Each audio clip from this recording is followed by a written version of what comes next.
I'm Hemant Mehta. And I'm Jessica Blumke. And you're listening to the podcast for FriendlyAtheist.com. You can now listen to all of our episodes and see show notes at FriendlyAtheistPodcast.com. I am coming from the American Atheist Convention in Memphis, Tennessee, and I'm joined today by Mohammed Syed and Heina Dadabhoy. Nailed it on the first try. Good job. Thank you. I was very stressed out about pronouncing your name correctly because I think that's a shitty thing to do, is mispronounce a person's name. So you guys came in, you had a panel earlier today. It's Saturday of the convention, but April 4th-ish. And you did an ex-Muslim panel. Is that right? So do you guys want to give a little background on who you are and kind of what brought you here today? All right.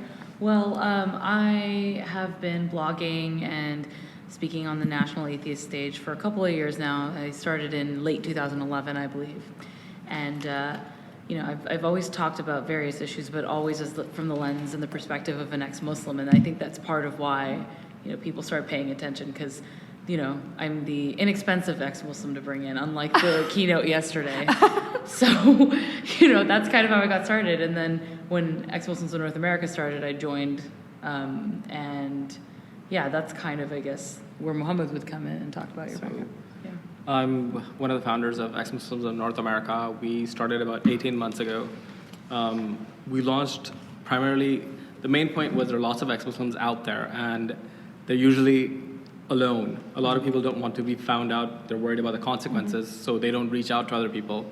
And it's hard to connect with people that are in hiding. Mm-hmm. So we tried to change that dynamic, and we've been building communities in various cities. We're in about 15 cities right now. Mm-hmm. It's seriously, it's been such a sea change, because when I first came out as an atheist 9 years ago, I Googled ex-Muslim and I found all these Christian groups about how they hate Allah and they love Jesus now. And I'm like, that's good. I'm glad you're happy, but that's not what I want. Yeah. And it's so different now, with ex-Muslims in North America. And last year I was at SSA East and SSA West, and both times I met ex-Muslims who were just students. And, they're the next mm-hmm. wave of this. And so it's been so different. I mean, and if you think about this year, we had our ex-Muslims panel. Mm-hmm. Asif Muhyiddin, who's a Bengali blogger, spoke right after us, and he survived a very vicious attack on his life because of his blogging. Mm-hmm. And then yesterday, the keynote, the big draw was Ayaan Hirsi Ali, who is an ex-Muslim, probably the most famous one living possibly today. Mm-hmm. And this is probably the most ex-Muslim representation at any conference ever, and this is one of the bigger ones. So it's just really exciting to watch it all unfold. I feel like it's happening so fast. I know.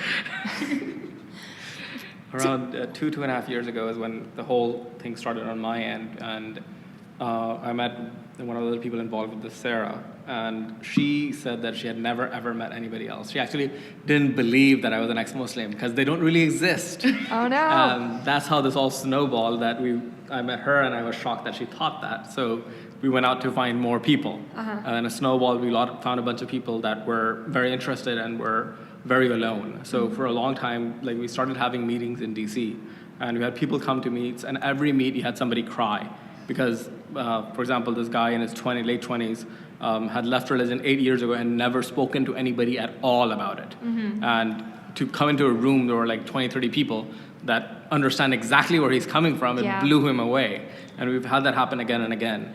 Yeah, I mean, as involved as I am, and I met my first ex-Muslim online. I did have a lot of online friends, mostly in England. They have Council of Ex-Muslims over there and everything.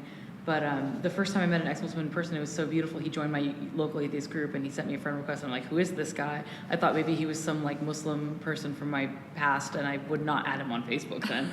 But then no, he turned out to be both. He grew up in the same community as me, and we ended up being friends. But still, that moment that I had last May, when we had an ex-Muslim party, and I was in DC for that, and I walk into this party, and it's mostly ex-Muslims, 90% of the people there. I had goosebumps, straight up. Cool. So what makes it, obviously leaving any religion is difficult. What are the particular challenges an ex-Muslim would face? So to start off with, you're never told that it's possible to leave. There's this, once a Muslim, you're always a Muslim. It's the truth, you never walk away. The other thing is, the few things you hear are cases like Ayaan Hirsi Ali, where if you say anything, you are killed. So there's a huge incentive not to say anything because you feel that you're crazy for thinking these thoughts to begin with. As a child, you're told that questioning anything is wrong and bad, and we can't go in that direction. So very few people, I'm willing to bet there are a lot more people out there that are leaning towards this, but they don't realize that there are lots of other people like them out there. Yeah. So starting the conversation goes a long way, and that's what we've seen.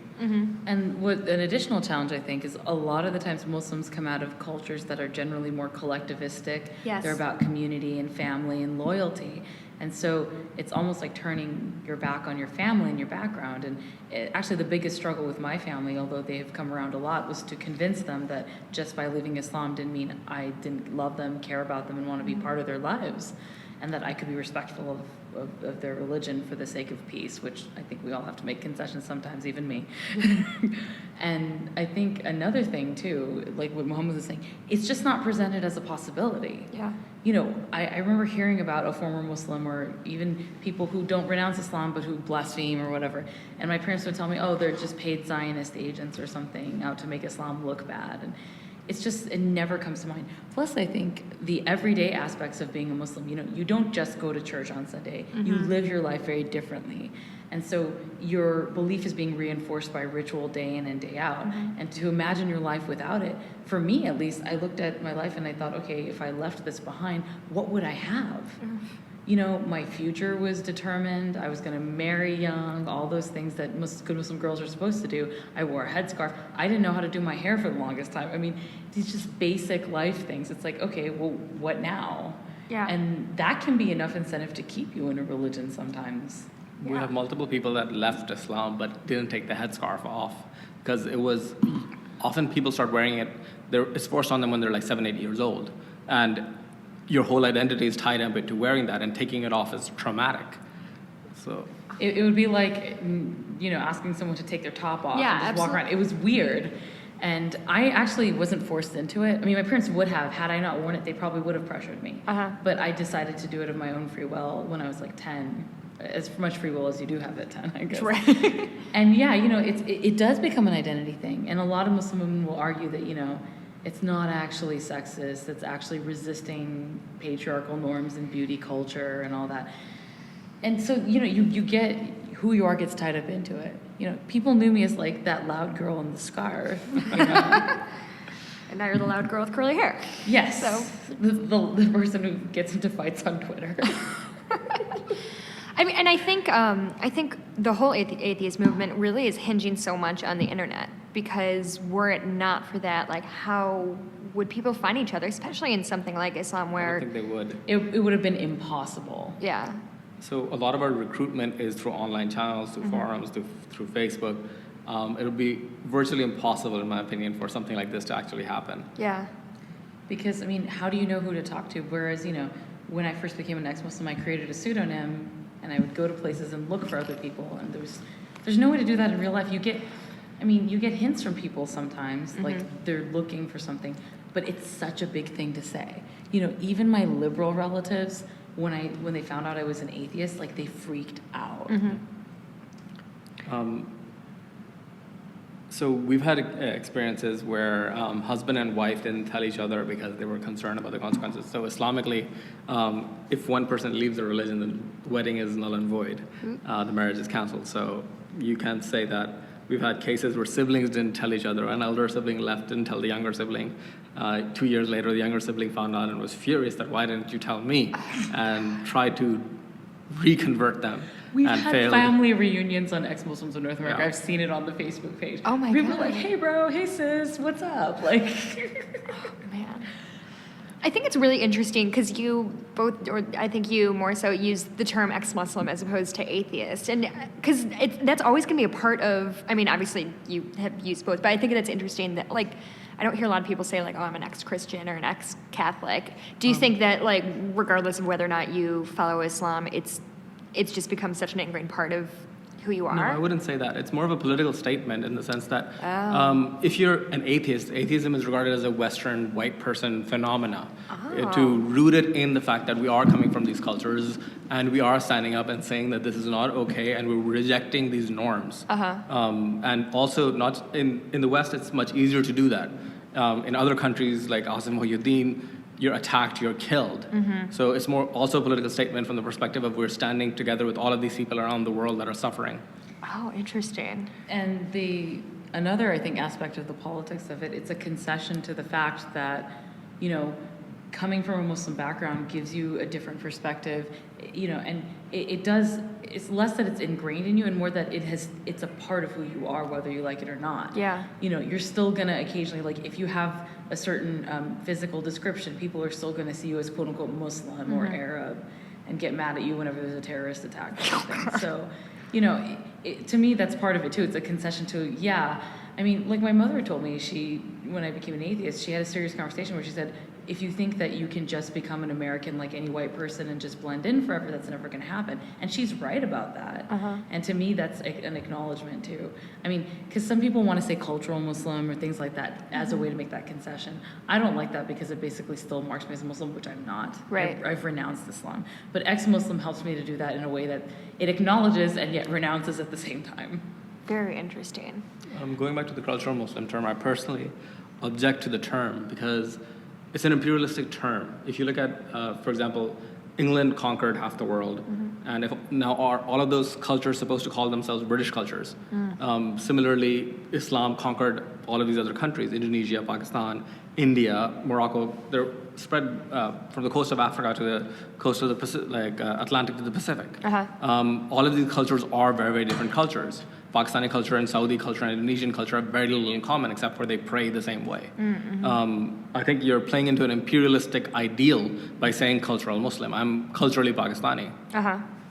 I definitely agree with that, especially since, you know, one of the big problems we do have with talking about Islam in a way that's going to move the conversation forward is people perceiving Muslims as this entity rather than different cultures and different people and things like that.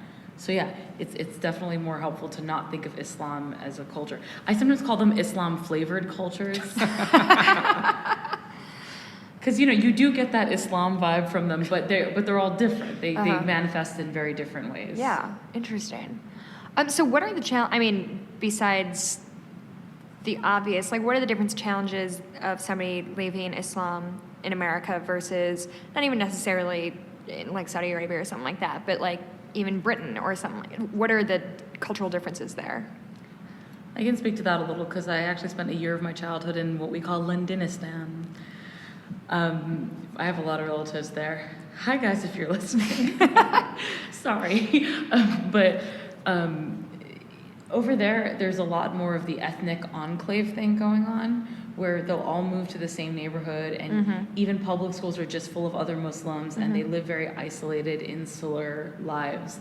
And so the Islam that comes out of Europe, it reflects that, where there's definitely a little bit more of an aggression and policing and things like that. I mean, almost like wearing the headscarf is so common there. Even the more like, you know, girls will be like out, you know, having sex in cars, but they're wearing headscarves and things like that. You know, whereas here in the U.S., like it's not super common. It's way more police. It's way more of a strong identity. Whereas here, you know, the Muslim, and part of that is economic too. Over there's a lot more Muslim refugee populations. Here there are Muslim refugee populations, but that's not the majority. The majority was people who immigrated during, like the parents immigrated in the 70s when they allowed more Asian immigration and things like that. So, you know, socioeconomically it's different, and also just culturally it's different.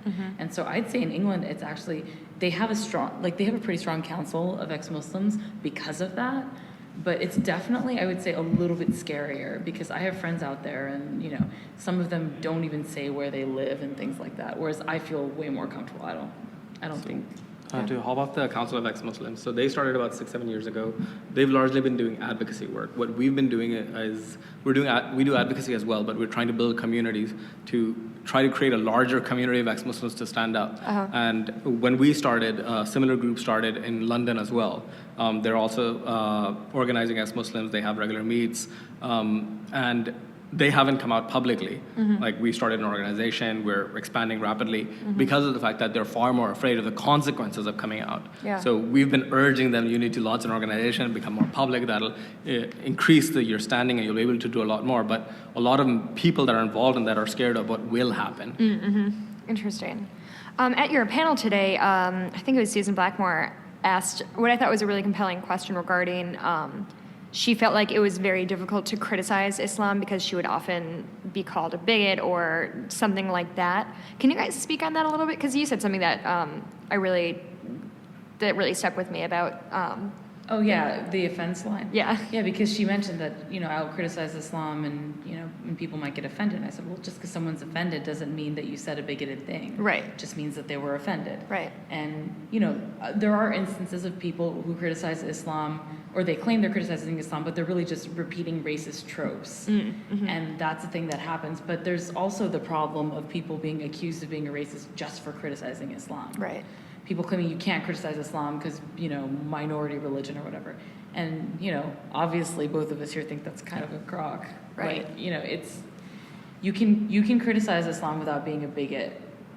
I can't say, though, that you can criticize Islam without being called a bigot. Sure. Because I've been told that I'm Islamophobic merely for existing. So what do you say to that other than, I'm sorry you feel that way? Yeah. And that, I don't know, that feels insincere to, because, we've all seen when, like, somebody says something stupid on Twitter or something like that, and they do that, like, half-ass apology, like, oh, I'm sorry you're offended. Yeah. But at the same time, like, what are we going to say? Like, if I look at tenets of Islam and say, well, like, women don't seem to be treated super well there, and somebody calls me Islamophobic, sorry, so there's you're a difference offended. between you're saying that Muslims across the board are bad to women versus aspects of the ideology are bad for women, aspects of the ideology are misogynistic. So you need to be a little more focused on what you're talking about. Yeah. Definitely you can point out that there are a certain percentage of Muslims that adhere more closely to that ideology. There are parts of the Quran that, for example, for inheritance, say that women get half the inheritance. There are parts of the Quran that expressly call for wife beating. It's a patriarchal religion. Any 7th century ideology, 1st century ideology is going to be patriarchal. So we need to acknowledge that. Yeah. And that's really, something we've been talking a lot about this week, and Ayaan Hirsi Ali talked about it, we talked about it, Asif talked about it, is the idea of reform. And, and that's really, I think, where reform comes from. It's an honest acknowledgement of the problems with it and taking them on head on. And that's something that, it's been a theme really this weekend. And the thing that I'm very hopeful about is for the first time we're starting to see academic research about this. Oh, yeah? There's people doing research about the history of Islam versus a specific topic. So you can figure out, so apologetics, you can say that this never happened. The wife beating thing I mentioned, if you talk to a modern enlightened Muslim, they may say that it's a mistranslation, you don't understand Arabic, versus if you do an academic study of what did the scholars say for the past 1,500 years, you can get a very clear picture of what actually happened. If, say, 780, most scholars said that you're not allowed to do this, and later it showed up, then it's very clear that it's a later addition, it's not part of Islam. But if all the scholars from, say, 700 to 1700 said that, yes, it's okay to beat your wife, and it's very obviously a core part of that we're changing now, we're reflecting egalitarian values back to what Islam was. So academic studies of those nature are happening now in various colleges. I also think there's more and more books being written about Islam that are neither attacking nor fawning over it. Sort of laying out the facts of this. Yeah, I mean, that's kind of what I'm hoping to do. I have a book coming out in December called A Skeptic's Guide to Islam. And that's kind of what I'm doing with it.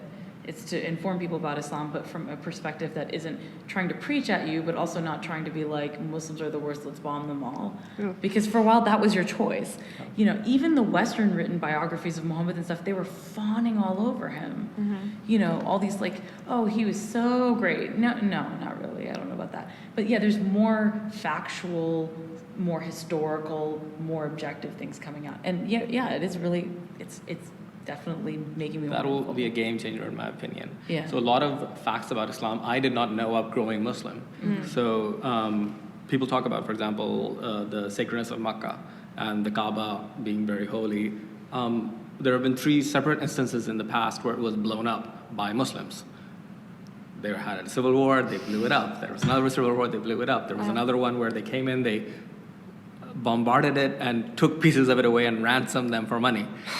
So if we know this history, we understand that what we think about the past is largely romanticized past. It's not the truth. No kidding. I mean, not long before I left Islam, this is maybe a year before, I took a course run by a group called Alim, and they consider themselves very intellectual Muslims, and they approach religion with a deconstructive approach, except to the point of doubting the truth of the Quran. Okay. But they deconstructed everything else. But they told us all about all the civil wars that happened. Like literally the second Muhammad died, there was civil war and strife. And, we didn't learn that in Islamic school. We were taught, all the Sahaba, which means like the companions of the Prophet, his community, they all were great and perfect. And then as it turns out, right after he died, they all turned on each other. His youngest wife, Aisha, Muhammad, had a civil war with his cousin Ali. Like, not that long after he died. And no one ever told me that. I had no His idea. own daughter basically died 6 months later Yeah. because she was treated horribly. They broke into her house and she was pregnant and had a miscarriage as a result.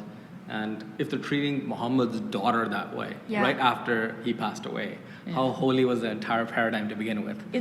He was probably holding it together with a cult of personality. Sure. You see that happen all the time. But for some reason, this particular one survived. Who knows why? Yeah, it's really interesting. But I think I feel like I see that theme across a lot of religions, is that people don't know their own history.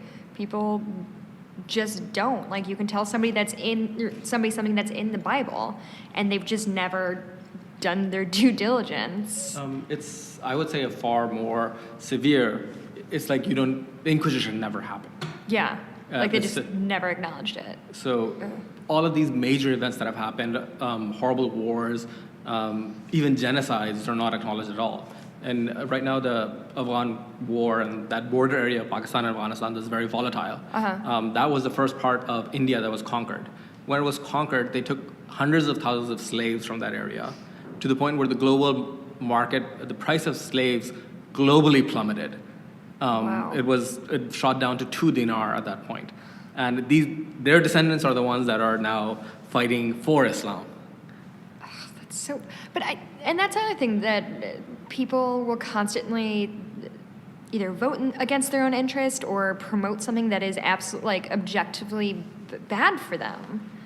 And I don't know, is it a brainwashing thing, or is it I think it's just like, essentially people, I think we have less free will than we think we do. Yeah. We're all so influenced by the cultures around us. Yeah. And I actually, when I first left Islam, I got a lot of Muslims telling me that the only reason you left is because, you're born in the West, and, all your skepticism is a Western construct, blah, blah, blah. And I'm like, well, that's true, but the same is true for you. Yeah. It's just as true for you as for me. And it's not a way to say I'm wrong. Yeah. Or it's hard for somebody to talk to somebody and say, like, listen, you are probably Muslim because you were born here, or your parents were born here. You're probably Catholic because your family is from here. And were it not for the incidents of where you happen to be born, you would have a completely different belief system. But that's impossible for somebody to digest if they believe so strongly in whatever their One of the religion things is. that, like, the ultimate question that made me admit that I had left Islam, because for a while intellectually I was already an atheist, but I couldn't admit it. The real thing that got to me, yourself or to anybody, to even myself, just in my heart. But what really, the question I asked myself that made me go, oh, was, had I not been born into a Muslim family, would I have found Islam compelling enough to convert to it? And the answer was, oh no. And of course, people do convert to Islam, although I think they need to keep better statistics on people who leave, because apparently that's super common for people in the West to convert to Islam and then leave a couple of years later. Oh, really? This guy I know from writing, nothing to do with religion or lack of religion or whatever, it turned out he lived in my very region in the 90s and converted to Islam for a while. He told me all of it. I was like, no way. And then left? Yeah. We have many people in our group that are ex-Muslims that converted for one reason or the other. Oh, interesting. Is that a different kind of conversation to have? Because you don't have familial pressures or things like that? Is that? Yeah, but they still understand, like they get it because they've Sure. been steeped in the community. Yeah. But yeah, you know, I'm actually surprised that more people don't, I mean, there's a simple fact when it comes to religion. Most people are born into the religion they're going to die in. Yeah. It's not really that much of a choice as believers want to make it out to be. You know, I choose to be saved, or, you know, I choose to submit to Allah. Well, really? Or like Catholics get, I grew up in a pretty Catholic area, but they get confirmation, and you like, supposedly it's you as a quote unquote adult deciding to dedicate, and they're fucking 13 years old. Like the stupid shit I did when I was 13, like I'm not committing to the rest of my life or anything. But they do it. I think that's a powerful thing if you're given the illusion of you chose this, you picked this. It's the sunk cost fallacy. Yes. It's exactly what it is. You're going to keep throwing good money after bad and just stay invested. And frankly, that's why a lot of the people I know who are still Muslim, despite, you know, having thought about all these things, are still Muslim because they don't want to give up something that they've invested so much in. Or to think back of like, oh, I've wasted 30 years of my life doing, you know, X, Y, and Z every day or every week, and that was all for naught. It's got to be scary. And I think this is all interesting because I wasn't really raised in religion, so hearing about people, like, that's such a huge shift in your life and in your family and everything. But it's the same thing with any bad relationship. You know, you can say, oh, we've had 5 years, maybe 3 of those were good. But those 2 bad years are not somehow compensated for by the 3 good years. Right. You know, you don't want, again, it's the sunk cost fallacy. It just goes back to that. But, you know, people have this mentality, even about relationships. They're like, well, I've been with him for 10 years, and maybe things haven't been that great, but it's been 10 years, and you're a failure if you end it. Yeah. But it's okay. You know? Yeah, no. I think that's, and it's great that we, like, celebrate when people have been married for 50 years or something like that. But I'm like, I don't know if you had 30 years of a shit marriage and, like, 20 happy years. Like, oh, I don't know. I guess that's good. And, you know, same thing with religion. Okay, like, if anyone's listening who's having these thoughts, you know, that, oh, I spent all this time. I don't think of my time as a very devout Muslim as wasted. I learned a lot. I did the best that I could. But now I'm having a much better life. Yeah. And the sooner you get out of it, the sooner you can get into that much better life. And also, you don't know what kind of cause and effects happen. Like, because you were raised a certain way speaks very much to how you are now, for better or for worse. And had that not been a part of your life, who knows where you'd be now. But let's see, what time? Adding on to that, one of the other issues is your social network, in the sense that leaving religion, there are lots of costs. You may lose your family. And if your family is accepting, your family may lose extended family. Your family, because you allowed this to happen to your kid, you're a bad family. Therefore, all the community needs to cut off ties with your entire family. So as a child, you don't want to have your parents go through that. They're relatively older. They can't rebuild those connections. It's hard enough as somebody that's young to do that. Do you feel like, thinking of people you know in your own life, do you think were it not for those kinds of consequences that are far-reaching beyond your personal consequences but that affect your family, do you think you know people who'd probably have left Islam as well? Yeah, definitely. Oh, yeah. Yeah? I know some closet cases, and that's why. And do they admit it, like, out loud? No, and they just... Some of them have admitted it to me, people that I know, and they're like, well, we saw what happened to you. Sorry. And, you know, I mean, I'm fine now. Things are way better than I could have ever expected. But it was not easy. I mean, it was a couple of really hellish years in there. Yeah. And, you know, I don't wish that on anybody. Even though if more people came out, it would make it easier every time. That's true. So with our community, I would say like close to 10% of people are public. After that, the second group is people that are okay personally with being public, but the consequences to people they love, like their wife's family or their own family or the larger community, they can't do it because they don't want others to suffer for them. Yeah, I didn't know the thing about your marriage is void if one person leaves the religion. That's crazy. Well, because Muslim men are allowed to marry Jewish or Christian women. How nice for them. Yeah, Muslim women are only allowed to marry Muslim men, which is why you get the phenomenon I affectionately refer to as Cupids Muslims. The guys who go in, they say the declaration of faith, so technically they're Muslim, even though they don't mean it half the time. And then they get the Islamic marriage and bam, it's all good. Kind of. Yeah. I mean, they do get scrutiny and stuff. Yeah. But yeah, you know, it is true that I know some ex-Muslims who aren't out because they don't want to lose their spouse. Although sometimes you hear about people who both leave Islam and keep it from each other for, you know, a year or two, and then they finally find out. They're like, oh, okay. Oh, they should make a movie about that. Actually, that would be a really sweet. I actually know an ex-Mormon couple like that too. Where they both independently became atheists, and then one found the other's like browser history or something like, oh, have you been having doubts? Me too. Oh, I love that. Okay, so it's been about a half hour. So you've got a book coming out when? December. It's through Pitchstone Publishing. It's called Skeptics Guide to Islam. Congratulations on that. That's away. exciting. Thank you. It's well behind production schedule because life, but yeah, I've been very accountable with my editor lately. So yay. Good. Yeah, And Pitchstone is pre-order basically the or anything? atheist publishing company. Okay. Is there a pre-order or anything that people can find, or do you just There have was a to... Kickstarter. Okay. Sorry, backers. I know I'm still late, but the hard date has been set. But yeah, no. Eventually, there will be pre-orders when Okay. it gets closer to the time of. Cool. Do you actually...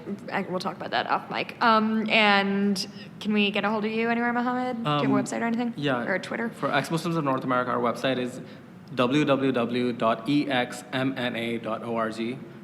We list all of our staff over there. You can contact anybody directly. And if you're an ex-Muslim listening, contact us. We'll get you in touch with other ex-Muslims in your area. And they can depend on anonymity, right? Yes. If they're not comfortable being out. Most people are closeted. We're very careful about that. Okay. And then I'm on the Free Thought Blogs Network under the name Heinous Dealings.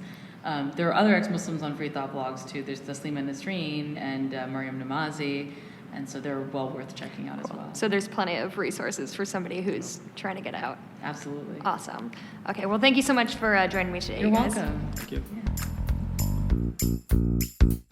Thanks for listening to the podcast for FriendlyAtheist.com. This episode was taped at Cinnamon Sound Studios in Aurora, Illinois, and the music was written and performed by Brad Chagdis. If you like what you're hearing, please consider making a contribution at patreon.com/Hemant, that's He-Man T. We appreciate your support. I'm Hemant Mehta. And I'm Jessica Blumke. We hope you'll join us next time.